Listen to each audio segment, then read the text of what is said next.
Que alegria a gente estar aqui na segunda semana, né? Falando sobre a alegria de viver, sobre felicidade, sobre a experiência que Deus tem para cada um de nós, sobre um caminho mais excelente, né? Uma forma de viver que só pode ser experimentada por aqueles que fazem parte do reino, que já conceberam, não, já compreenderam que como cidadão do reino, um reino de alegria e portanto cidadãos de alegria, de felicidade, de contentamento. Semana passada a gente aprendeu um pouco sobre isso. Então, se você não pôde estar aqui, visita lá o nosso canal do YouTube, no SoundCloud, onde é que tem os MP3, você pode ouvir no seu celular, compartilhar na sua Smart TV, compartilhar com outras pessoas, encaminhar, mas medita lá, porque eu tenho certeza que essa é a base para a gente compreender todas as coisas. Hoje nós vamos percorrer o caminho. Eu queria que você abrisse lá em Mateus, no capítulo 4, você abre lá no livro de São Mateus, né, no Evangelho de Mateus, no capítulo 4, e a gente vai perceber o caminho que Jesus traz. Esse texto é um texto muito importante, porque ele ficou conhecido como o Sermão da Montanha, o Sermão do Monte, que é aquele momento em que Jesus começa o ministério público dele, quando ele começa a divulgar as suas ideias, os seus valores, a encarnação, né, do Messias se faz presente entre os homens. Aquilo que outrora, né, do passado, aguardavam, ansiavam, esperavam, agora não, agora se fez carne, habitou entre nós, viveu como o homem deveria, que deve viver sobre esse planeta. E aí é interessante, porque a gente está aprendendo aqui sobre felicidade, sobre alegria, e nós vamos ver que Jesus começa o ministério dele, falando a respeito desse cidadão, das características do homem e da mulher feliz. Nós vamos ver lá no capítulo 5, antes você mantém aí no capítulo 4, no capítulo 5 ele fala, olha, feliz, bem-aventurado, então ele está dizendo assim, bem-aventurado aquele que é pobre de espírito. Depois ele vai seguindo a respeito de quem é feliz, como age, como reage na vida do dia a dia. Então é importante a gente entender a orientação de Jesus para cada um de nós, mas para vivermos o que Ele tem para nós, Ele começa o ministério dele, né, diz que Ele foi levado pelo Espírito Santo ao deserto para ser tentado por Satanás. Na tentação, o diabo acaba demonstrando qual era a estratégia de nos afastar da plenitude que Deus tem para nós. O objetivo do inimigo foi sempre trazer distração com aquelas coisas que são boas, mas que não devem ser os objetivos, os alvos da nossa vida. Infelizmente, nós somos impressionados demais pelas coisas que vemos, pelas coisas que percebemos, sentimos, cheiramos. Os nossos sentidos, depois que nós fomos desconectados da fonte da vida, passaram a dominar a nossa escolha, a nossa jornada, a nossa percepção a respeito da vida. Por isso que nós precisamos ser reconectados com Deus, onde a fonte da vida nos assegura a plenitude que Deus tem para nós, porque de outra forma os nossos sentidos, os nossos apetites, a nossa fome, a nossa sede vai nos desviar do objetivo maior que Deus tem para nós. Há uma plenitude de vida, há um lugar mais excelente de viver, há um projeto de Deus para mim e para você, que é possível viver aqui e agora. Não que o projeto de Deus seja um projeto de ausência de dificuldades, de tribulação, de medo. Pelo contrário, a Bíblia fala que nós vamos ter tribulação, aflição, nós vamos passar por desafios, vamos passar pelo vale da sombra da morte, vai ter momentos de angústia, momentos de tristeza, mas que nós precisamos ter bom ânimo, porque a vida, a nossa humanidade é própria dessas coisas. Mas quando eu tenho a minha vida resolvida na fonte da vida, eu enfrento todas essas coisas sem medo e sem angústia. E o diabo começa a estratégia dele fazendo o quê? Propondo a Jesus, né, coisas que deveriam entrar no coração dele e o desviar do verdadeiro sentido da sua existência. Ele fala para Jesus a respeito de multiplicação de pães, ou de transformação de pedras em pães. Quem crê que Jesus era capaz de transformar pedra em pão? Quem crê que Jesus era capaz de saltar do monte e os anjos o segurarem? Quem crê nisso? Então, Então parece que ou o diabo era estúpido, e isso ele é sagaz, ele não é inteligente, mas ele é esperto, e ele propõe para Jesus algo que deveria encontrar dúvida no coração dele, colocar dúvida no coração dele, porque ele começa dizendo: se você é mesmo quem você diz ser, ou seja, se você é mesmo o Filho de Deus, faça, obtenha, alcance, realize, prove. Ou seja, toda a artimanha de Satanás era para criar uma crise na identidade de Jesus. E é isso que até hoje, nos nossos dias, o inimigo está fazendo, colocar uma dúvida na sua própria identidade. Por isso tanta gente confusa.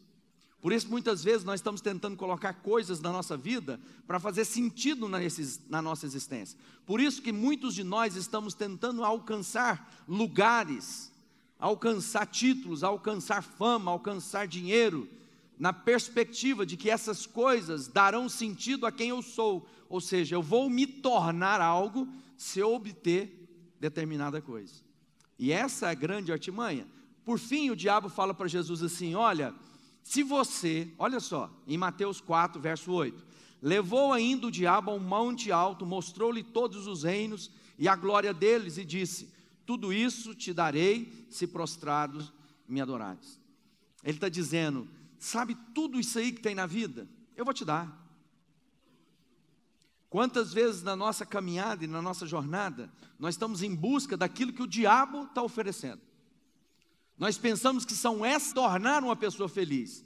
E o diabo faz essa promessa. Ele está dizendo: se você me adorar, eu vou te dar tudo isso. O quê? Todos os reinos e a sua glória. Mas Jesus vem dizer para nós que o reino dele não é como o reino dos homens, que o caminho dele é diferente do nosso caminho, que a proposta que ele tem para nós é melhor do que a proposta que nós mesmos fazemos. Por isso que muitas vezes, quando nos deparamos com o ensino de Jesus, isso provoca uma virada na nossa história, numa perspectiva nova. É como se nós estivéssemos de fato percebendo de pé para cima, de pernas para o ar, de cabeça para baixo. Vamos ter uma ideia sobre isso. Quando Jesus ou alguns escritores começam a dizer assim: olha, melhor dar do que receber. Isso não parece ser sabedoria humana. Melhor dar do que receber. Se você for ofendido, se você apanhar no rosto de um lado, dá o outro rosto, dá a outra face. Isso parece ser sem sentido. O que prospera é o que reparte, não é o que retém. No mundo, o que a gente aprende? Retém, enche. O que vai perder a vida é quem vai tentar salvá-la. Então, que coisa engraçada: se eu tentar salvar minha vida, eu vou perder, mas se eu entregar minha vida, eu vou me salvar. Parece que os ensinamentos do Cristo é muito diferente dos ensinamentos que aprendemos no dia a dia da vida, na sabedoria humana, das nossas universidades. Por isso que Jesus está dizendo: olha, se você continuar a pensar na perspectiva humana, você nunca vai alcançar a plenitude do Criador para a sua vida. Você nunca vai ser capaz de experimentar a boa, perfeita e agradável vontade de Deus para você. Por quê? Porque você continua percebendo todas as coisas a partir da ótica humana, do valor, da sabedoria, dessa sabedoria que é animal, terrena e demoníaca. E é isso que o diabo estava tentando plantar no coração de Jesus, uma crise da identidade. Quantos de nós estamos em busca do sucesso financeiro, material, porque nós queremos provar quem somos? Quantos de nós tiramos nota boa, porque nós queremos provar quem somos? Quantos de nós fazemos coisa que não gostamos para participar de turma que não gostamos, para fazer parte, para provar quem somos? Quantas vezes nós estamos nos entregando, nós estamos bajulando, mendigando amor, porque nós queremos ser aceitos para ver se a gente faz sentido de quem nós somos, nos sentir amados, queridos. Jesus está dizendo: olha, se você continuar a perceber na vida, da perspectiva que você tem trazido até agora, você não será capaz de experimentar o que eu tenho para você. Jesus está dizendo: olha, eu não vou adorar outro Deus, eu vou me entregar ao Deus da vitória. Esse Deus que diz: olha, eu não tenho onde reclinar minha cabeça. Jesus, alguém diz para ele: onde o senhor vai? Eu vou te seguir. Ele falou: você tem certeza? Porque eu sou o tipo do rei que não tem onde reclinar a cabeça. Ele está dizendo que o caminho que ele propõe para nós é um caminho de plenitude, mas uma plenitude diferente daquilo que nós almejamos. E o mais desgraçado dos homens, né, é que quando nós buscamos a Deus, não por quem Deus é, mas na perspectiva de Deus nos dar isso que o diabo está prometendo para nós. Nós estamos em busca de Deus, não por aquilo que Deus é, mas por aquilo que Ele pode nos dar. Talvez, se você for sincero, olha a sua lista de oração. Quantas coisas estamos pedindo para Deus, porque nós somos tomados de medo, de angústia, de ansiedade. Nós estamos em busca das mesmas coisas. Às vezes a gente fica lá, tem tal artista, diz que fez pacto com o demônio, bebeu na cabeça do coisa, tal atleta consagrou não sei o quê. Muitas vezes a gente está fazendo isso no culto, porque nós temos a mesma perspectiva de valor. Nós só mudamos a entidade, para nos dar sorte e ser favorável a nós. Nós trazemos a nossa oferta, não em gratidão, mas nós estamos querendo subornar Deus. Deus, vou te molhar a mão aqui para você ser favorável a mim. Nós estamos na perspectiva humana que nunca será capaz de alcançar a dimensão celestial. Quem quer a vontade de Deus na sua vida? Fala assim, eu quero. Cuidado com a tentação. Cuidado com a armadilha de Satanás, que está tentando fazer com que você pense sempre na perspectiva humana.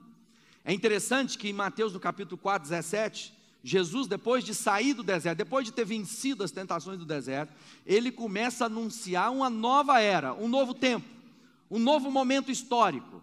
Aquilo que era guardado, agora ele começa a proclamar, ele começa a dizer, arrependam-se, porque está próximo o reino dos céus. Ele começa a dizer, olha, daqui para frente, vocês precisam ter uma consciência nova.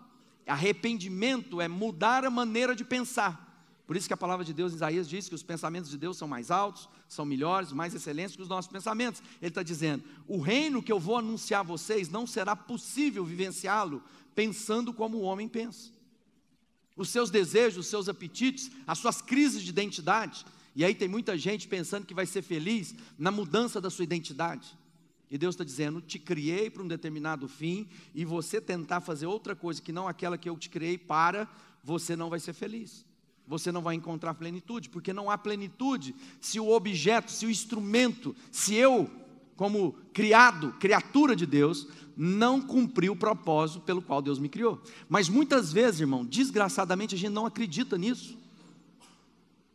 A nossa vida a gente constrói para não depender de Deus. Nós fazemos de tudo para não depender de Deus. Nós não queremos depender de Deus. Nós não queremos orar pelo pão nosso de cada dia. Nós queremos garantir pão para 4, 5 gerações se pudermos. Porque nós não acreditamos que Deus é capaz de prover como Ele disse que proverá. E isso vai criando o quê? Ansiedade, medo, desespero, medo de perder. E Ele diz, é chegado o reino de Deus, arrependam-se. Depois ele começa a separar os primeiros discípulos. É interessante que nesse momento, no capítulo 4, ele começa a separar 4 dos discípulos. Ali conta a história dos primeiros discípulos. Então ele quer dizer o seguinte, o que vou ensinar para vocês diz respeito a quem é meu discípulo. Os valores que eu vou ensinar não tem nada a ver com aqueles que não conhecem quem eu sou. Porque os que não conhecem quem eu sou, não faz sentido nenhum fazer o que eu estou dizendo para vocês fazer. Porque as coisas naturais, o homem natural, o homem sem o espírito de revelação de Deus em si, ou seja, sem a presença do Espírito Santo em mim, não é capaz de discernir, de conhecer as coisas espirituais. E nós somos um espírito, somos um corpo e somos uma alma. Ou seja, nós temos a integralidade de nós somos. Sem o espírito em mim, eu sou conduzido pelas minhas percepções, como eu acabei de falar. Você quer o reino de Deus? Você quer viver o que Deus tem? Você precisa ser discípulo. Eu preciso assumir. Então todo o ensino de Jesus não é uma legislação para o povo do lado de fora, mas é uma maneira de viver para aqueles que são de dentro. Quem aqui é discípulo do Cristo? Então isso diz respeito a mim e a você. Ele é interessante que quando os estudiosos dizem, da mesma forma que Moisés subiu ao monte para proclamar aquelas leis, quando Deus separa para si um povo e faz dele uma nação, agora Jesus sobe ao monte e começa a proclamar para os seus discípulos uma nova lei. Aí alguém diz, ainda bem, é uma lei da graça. É isso mesmo. Mas muitas vezes a gente imagina assim, então Jesus veio e está valendo qualquer coisa, viva a sua vida, de jeito que quiser, Deus é gracioso, Ele não vai levar em consideração o seu pecado. Não, Jesus está dizendo, eu não vim revogar a lei, eu vim cumpri-la, e eu vim estender a lei para algo ainda mais desafiador, porque agora a lei diz, não matarás, e eu digo para você, se você chamar o seu irmão de tolo, você já o matou. Então Ele está dizendo, é desafio ainda maior, viver com Jesus é muito mais do que tentar viver com a lei de Moisés. Por quê? Porque agora Ele diz, eu te dei o meu espírito, agora viva com esse espírito, não mais agora na força do seu braço, na sua capacidade, mas é por aquilo que Jesus fez por nós. Não é aquilo que eu sou capaz de fazer, mas aquilo que Cristo já fez. E aí nós vamos entendendo que agora as leis que Jesus, Ele está dizendo, olha, o reino que eu vou anunciar a vocês, tem regimento, tem legislação, eu estou trazendo uma nova legislação, você não vai mais ser dente por dente, olho por olho, você vai amar os seus inimigos. Está vendo quanto que fica mais desafiador? Deus está dizendo para mim e para você, olha, há uma nova regência sobre nós, um novo rei, do qual nós precisamos nos prostrar e conhecê-lo integralmente. Então o caminho de felicidade não está exatamente por aquilo que eu sou capaz de construir na minha vida, mas da consciência daquilo que Jesus fez por mim. Portanto, nós vamos entrar agora nas bem-aventuranças, na característica do homem e da mulher feliz, e essas coisas não são aquelas que eu vou fazer para me tornar feliz. Olha só, toma cuidado que muitas vezes nós estamos vivendo uma vida de espiritismo, e não é isso que a Bíblia ensina. Porque tem muita gente tentando se tornar discípulo do Cristo.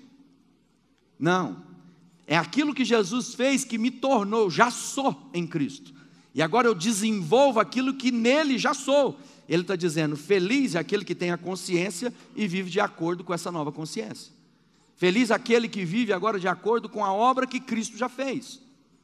Então uma vida transformada, uma vida que se rendeu a Cristo, que se prostrou diante dele, vive de acordo com as bem-aventuranças. Muita gente diz, eu olho para as bem-aventuranças e me identifico com essa coisa, mas com essa aqui eu tenho dificuldade. Deixa eu dizer, isso é característica do homem e da mulher que vive o reino de Deus, que tem a consciência da obra que Cristo. Ou seja, ele está dizendo o seguinte, não é que você vai fazer essas coisas, vai se tornar um discípulo. Não, ele está dizendo, o verdadeiro discípulo vive dessa forma. Deu para explicar direito qual a diferença de uma coisa para outra? Falei assim, sim. Por quê? Porque muitas vezes eu quero ser independente de Deus. Eu vivo a minha vida na tentativa de ser o quê? Independente. O que é independente? Eu sou suficiente em mim mesmo. Eu vou fazer o acerto, eu vou promover. Deixa eu explicar. As bem-aventuranças não me permite nem pensar em dependência. As bem-aventuranças mostram a minha total dependência de Deus. Ele está dizendo, o homem e a mulher que depende de Deus, que tem a consciência da sua ligação com o sagrado, com o eterno, vive dessa maneira. Porque todas as vezes que eu me proponho a viver a independência do meu pensamento, é aquilo que causou separação lá no Éden, onde eu quero de saber o bem e o mal, para mim não precisar de Deus para discernir coisa alguma. Agora não, Deus diz, você é dependente, então o meu espírito vai te ensinar a respeito de todas as coisas. Então somente ouça o que o Espírito diz à igreja. Quem quer ouvir a voz de Deus? Fala assim, eu quero. Eu também. E esse é um esforço. E aí no verso 3 do capítulo 5, você abre aí, diz assim, vou ler todo o texto junto com você. No verso 1, capítulo 5. Quando Jesus viu aquelas multidões, subiu ao monte e sentou-se.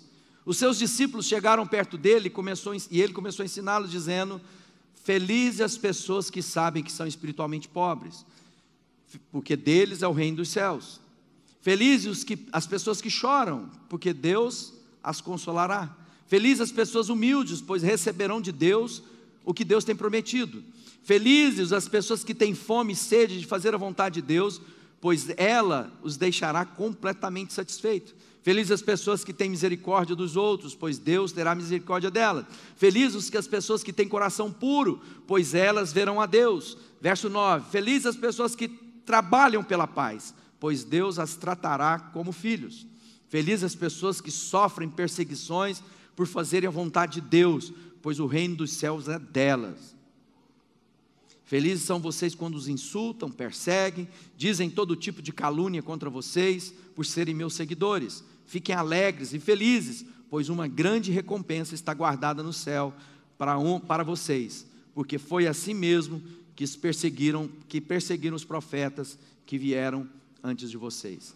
Olha só, Jesus está dizendo sobre a característica do homem e da mulher que compreenderam o reino que eles vivem. Ele está dizendo, o cidadão do reino da alegria vive assim. E agora isso começa a nos desafiar, porque se eu tenho a consciência que sou cidadão do reino, é assim que eu devo viver.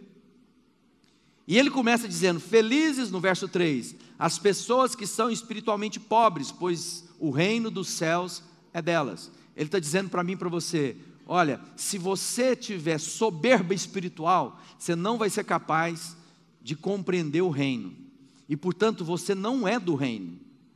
Feliz o pobre de espírito, porque dele é o reino dos céus. Essa pobreza diz sobre miseravelmente pobre, não alguém que não tem algo, mas que deve todas as coisas. Então a minha consciência deve ser de quê? Eu preciso desesperadamente de Deus. É assim, não resta a mim outra coisa que senão ouvir de Deus e seguir minha vida. Por quê? Porque eu preciso de Deus. Aquela pessoa que diz assim, eu sou um bom religioso, eu fiz boas escolhas, eu jejuo, eu sou um cara ativo, eu entendo o lugar, eu começo a ficar o quê? Religioso soberbo. Lembra daquela história de Jesus desceu ao templo e tinha 2 homens. Ele diz que havia um que era o fariseu, que era alguém religioso, e dizia, obrigado Senhor, porque eu sou assim, eu dou os meus dízimos, eu dou minha oferta, eu jejuo, eu oro, eu sou uma pessoa boa, sou boa, eu fiz uma escolha boa, ó Deus, eu te escolhi, obrigado que eu não sou igual a esse homem que está aí, o que estava lá no chão, era um publicano, um cobrador de impostos, e ele batia no peito e dizia, tem misericórdia de mim, tem misericórdia de mim, eu preciso desesperadamente.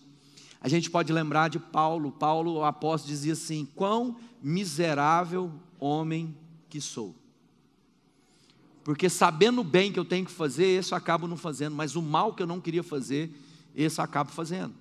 Ele está dizendo, eu preciso desesperadamente de que Deus intervenha diariamente na minha vida, porque por um instante, se eu deixar de ouvir o que o Senhor quer me conduzir, e me deixo ser conduzido por mim mesmo, eu vou acabar de volta na lama de onde eu saí. Soberba, Deus diz assim, Deus resiste ao soberbo, mas dá graça aos humildes. Então, pobre de espírito, é porque tem força de linguagem.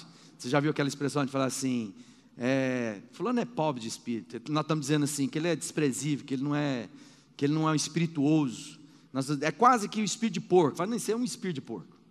Mas a Bíblia está dizendo que o pobre de espírito é aquele que reconhece a sua dependência do Criador. Esse é feliz, por quê? Porque quando ele chorar a sua condição, que aí o verso 4 diz, as pessoas choram pois serão consoladas. O choro que aqui está dizendo não é um choro pela dor sofrida, pela perseguição, ou porque alguém falou de mim, que eu estava fora do peso, ou porque estão fazendo bullying. Não é disso que ele está falando, não.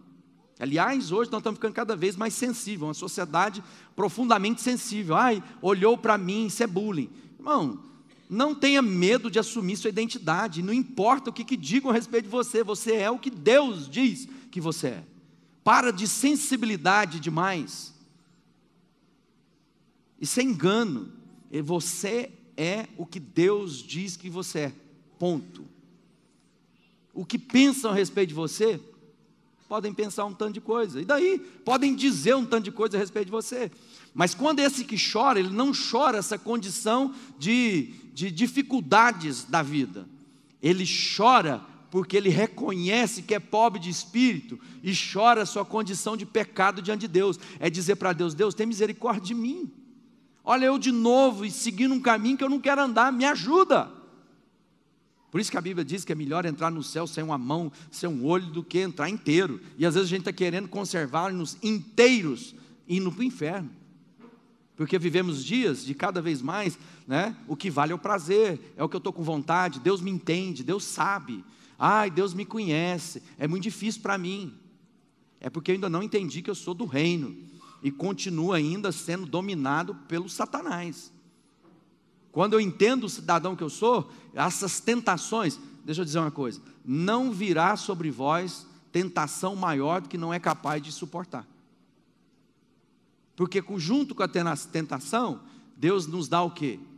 O escape. Mas muitas vezes a gente está lá sensível, eu estou sentindo, um momento da minha vida, esses dias alguém disse, durante tanto tempo eu me dediquei lá na igreja, agora eu quero viver outras coisas. Viver o quê? O inferno? Como se Deus fosse subtrair da nossa vida algo que seja bom. Deixa eu dizer, amado, você vai andar por um caminho de morte, lá na frente vai falar assim, para quê que eu fiz isso comigo mesmo, sabendo o caminho de luz que eu devia andar? É fracasso. É fracasso. Não tenha dúvida, depois você vai lembrar um dia, falar assim, bem que o pastor me falou, fracasso. Por quê? Porque o caminho de Deus é perfeito, mas o caminho dos homens tem aparência de vida, mas são caminhos de morte, né? Por isso que o Espírito nos conduz. As pessoas mansas são felizes, porque vão herdar a terra. Nessa minha versão diz, pois receberão o que Deus tem prometido. Manso para nós, é a pessoa folgada, não é disso que a Bíblia está falando. Fala, não, o cara é manso demais, você viu? Começou a namorar a menina, já está pondo os pés no sofá. Não é disso que a Bíblia está falando.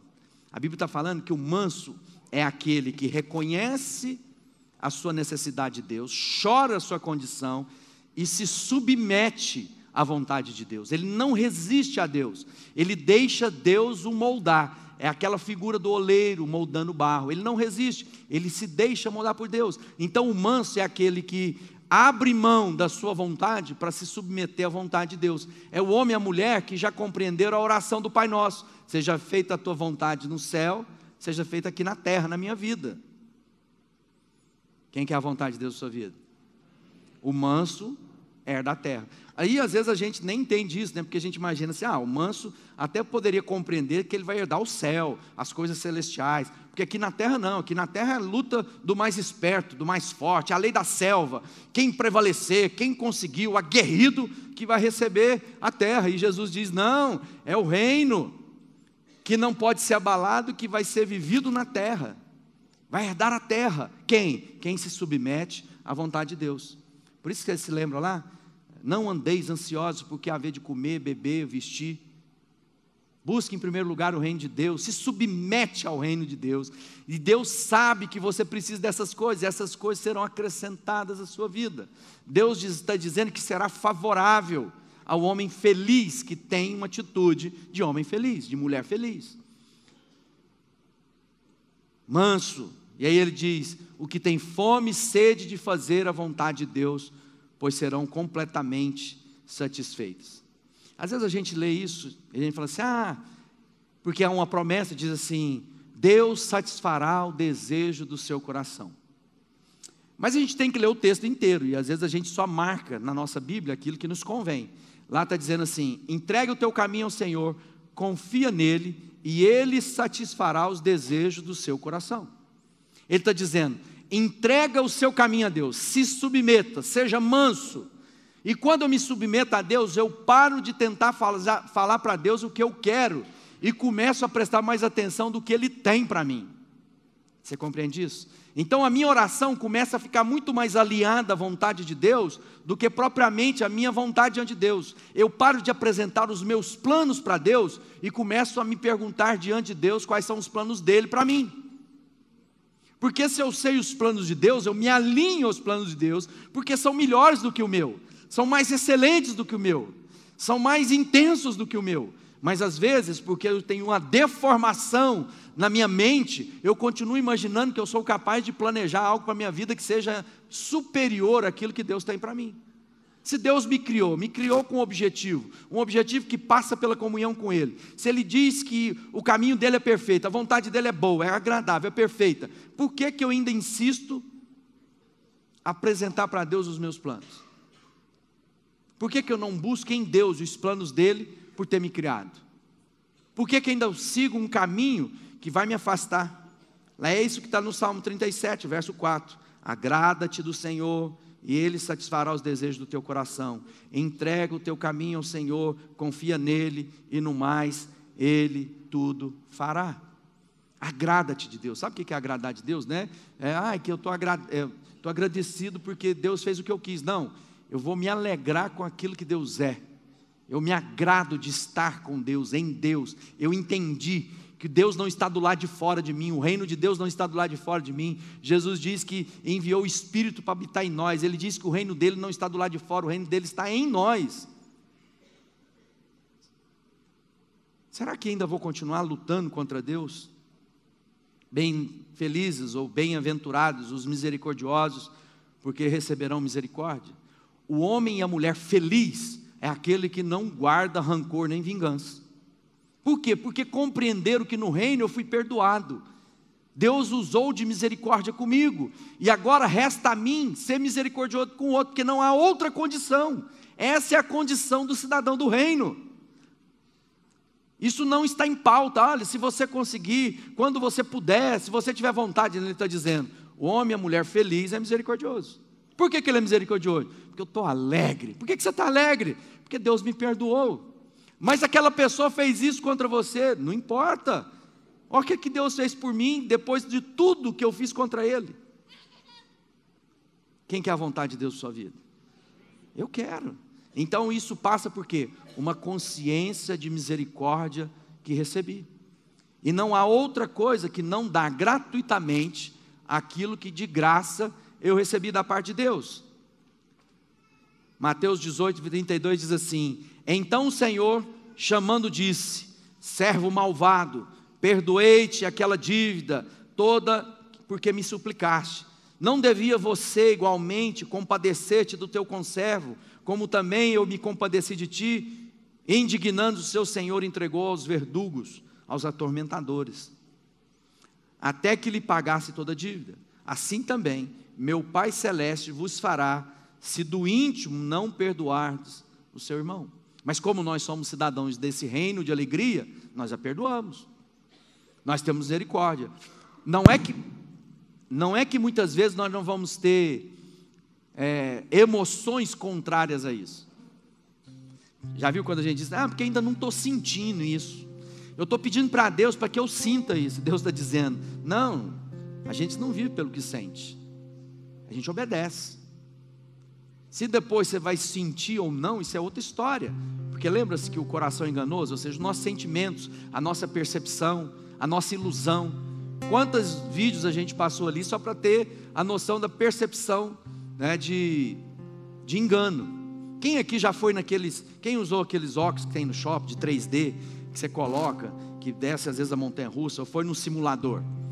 Você sabe, olha só, você senta numa cadeira, você sabe que está no meio do shopping center ou num parque de diversão, você tem consciência, ninguém te drogou e colocou naquele lugar.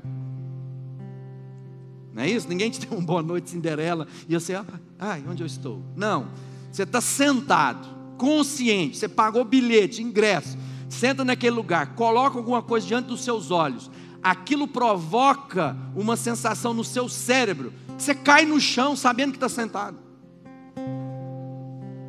O que é isso, amado? Os nossos sentidos nos enganam. Nós somos suscetíveis ao ambiente em torno de nós, e portanto, se nós não tivermos uma âncora naquilo que não muda, cada hora é uma ilusão. Eu saio atrás de ilusões. Por isso que tem muita gente iludida na sua vida, tentando encontrar felicidade nas propostas do inimigo. Se você me adorar, eu vou te dar tudo isso. Não é o que Deus tem para nós. E aí a gente conclui dizendo, as pessoas que trabalham pela paz e aqueles que são perseguidos por conta do Evangelho. O que trabalha pela paz é aquele que não cansa de fazer o bem e de trazer palavra de reconciliação. Aliás, a Bíblia diz que o ministério que nós recebemos, ou seja, a ordem de Jesus, aquilo que é a nossa característica é sermos ministros de reconciliação. Nós somos aqueles que promovem paz. E não é paz que vai vai trabalhar a ausência de conflitos. Não, é no meio dos conflitos onde há paz, mesmo na guerra.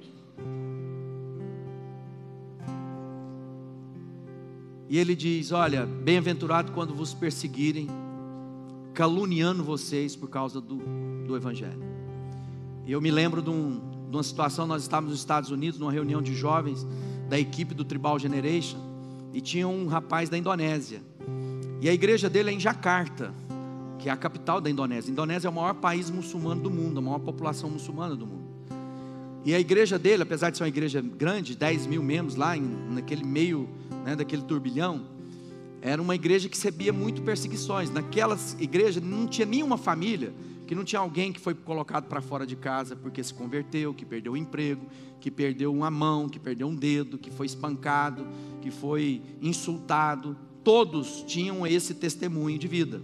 E quando a gente estava lá, chegou a notícia de que havia tido uma ofensiva muito grande contra um grupo da igreja, e que havia sido, assim, bem grave. Fisicamente as pessoas tinham sido espancadas e perseguições graves, de violência contra aqueles irmãos.